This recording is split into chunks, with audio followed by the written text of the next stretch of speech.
Hello, and welcome to Bryson's Breakdowns, a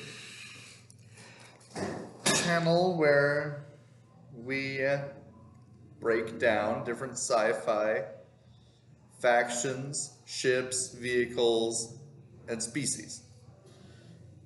For our first episode today, we will be doing, and for the next several episodes really, we'll be doing a full breakdown of the dark space world building project of my own creation. For our first episode, we're going to be in this series, we're going to be doing the main antagonists, the Eryeans. Now, disclaimer, this is not the Third Reich. It's not related to that, and we do not agree with any of the, what do you call it again? Oh yes, ideology being discussed in this. Let us begin. Okay, first, we have their history. The Eryeans were created in a laboratory by a Promethean named Anu in order to, in her own words, purify the universe with fire and destroy anyone who dares to exist within their domain.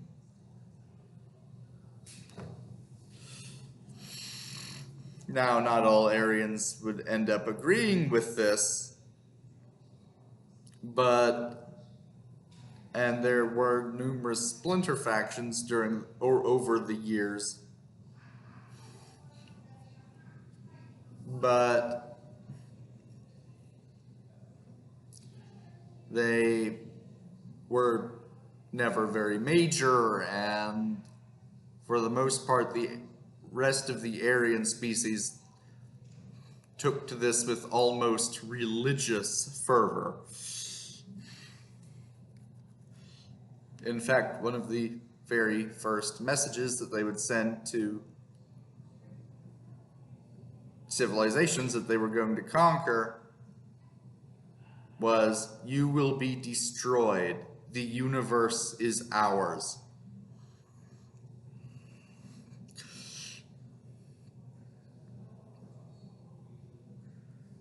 The Eryeans, the next 100,000 years or so, would go pretty smoothly, with the Eryean Empire expanding very steadily until the 2550s Earth time, where they would meet another faction, the Alliance, of which humanity was a part. And after the Alliance discovered that they wanted to destroy all other life in the universe, essentially, they called all their allies together, and after a huge battle,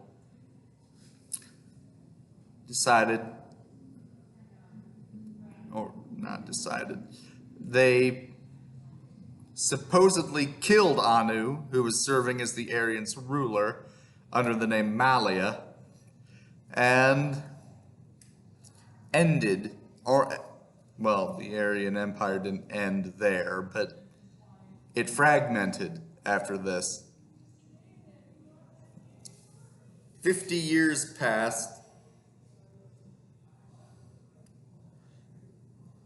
and the Eryean government switched around a little bit. There were parliament, well, first there was a bunch of warlords in charge of a bunch of different factions, and then they started the United Eryean Empire after they reconnected. This was led by a parliament, led by a prime minister, who was later assassinated, and his killer named himself emperor, and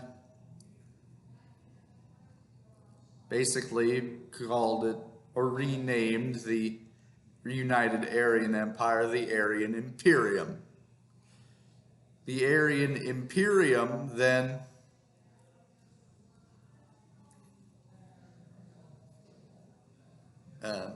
let's see here. Just studying my notes for a little bit. The Eryean Imperium declared war on the Alliance in retaliation for what had happened 50 years later, and within 3 weeks had totally or almost totally destroyed the Alliance military.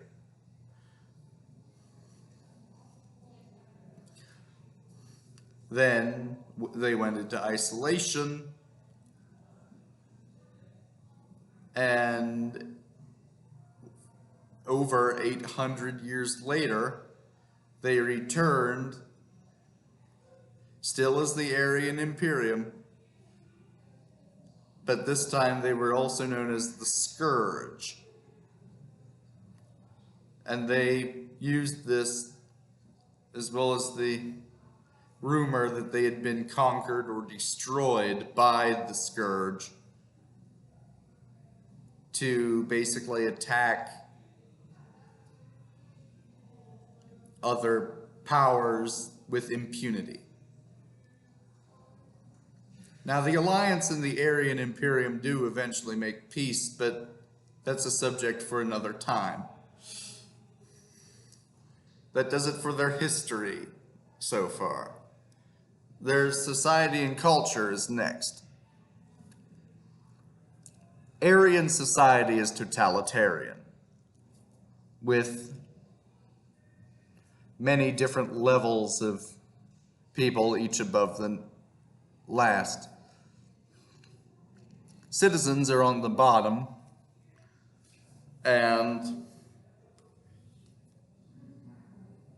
or civilians rather, are on the bottom, and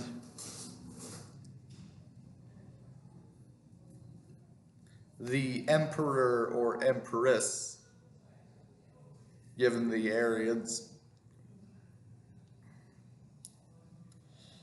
use of parthenogenesis, an asexual method of reproduction, as their, method of reproduction. Most Eryeans are female.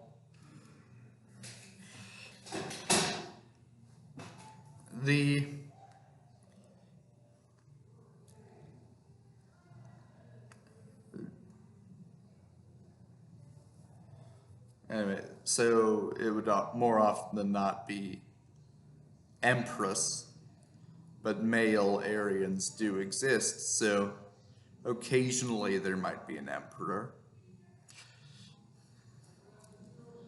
Their culture is extremely xenophobic and fascistic, with the total eradication of all other life in the universe being their ultimate goal.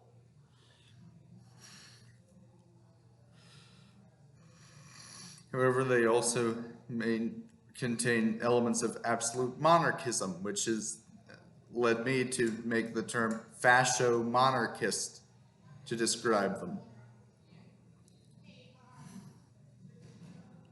Or monarcho-fascist, or whatever. Now that I think about it, but another thing is that singing is illegal in their society, as is being kind without reason, both of which are punishable by death. So they're also a very repressive society.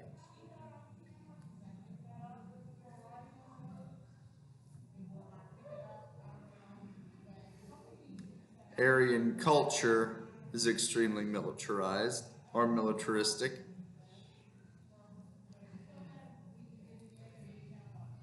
With weapons being used as decoration and as a means of defense and offense. Next up is their biology. Aryans resemble bipedal wolves, but with the slender bodies of a fox.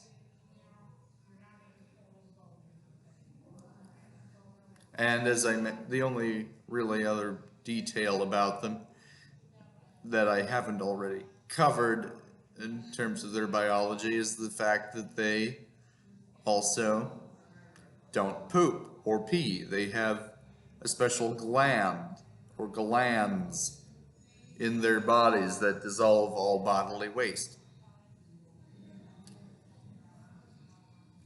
Which means Aryan ships don't have toilets. Which kind of means that if anyone steals one,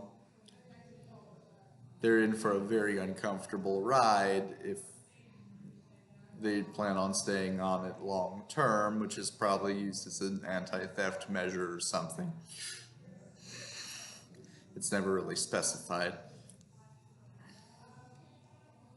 And as I already mentioned, they reproduce through parthenogenesis, which results in most of them being female, so that does it for their biology. Notable members. There's Fleet Marshal Breck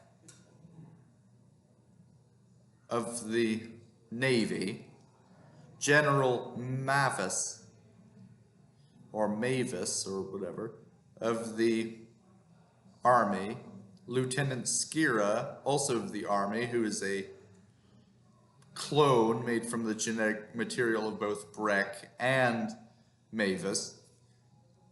There's their numerous rulers, including Anu/Malia, the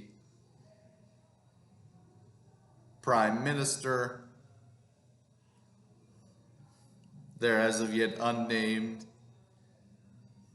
Emperor, and in the 35th century, 800 years after all of this, there's Empress Dominatia and her son Dolus, who is going to be the next one. The government, we've already covered that, and I am going to do a video about their different governments.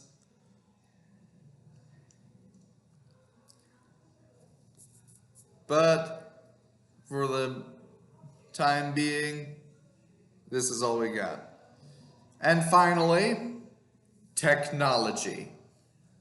Aryan technology is extremely advanced. They have numerous weapons that are able to atomize a person.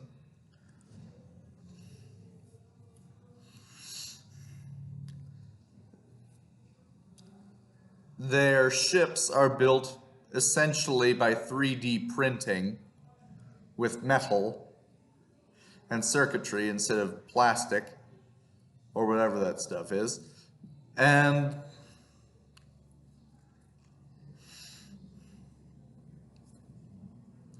the time inside the shipyards is sped up exponentially. So hours or days could pass by in real time.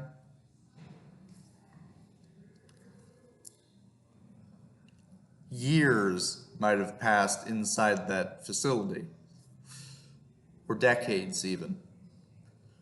So they are able to build a lot of really large ships very quickly. And since there's a lot of them and most of them are in the military, they're able to staff those ships very quickly.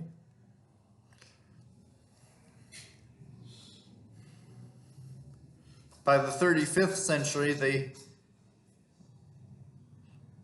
have things called a neutron cannon, which I will cover in the video about one of the major ships in this era, the Eryean class dreadnought.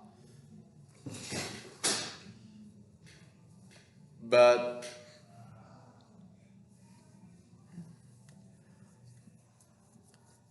all ships of this era of the 35th century are armed with omnidirectional weapon pads instead of traditional gun turrets, which on the Eryean are capable of releasing a single shot of destructive power equal to roughly 20.5 SAR bombs. For those of you that don't know what that is,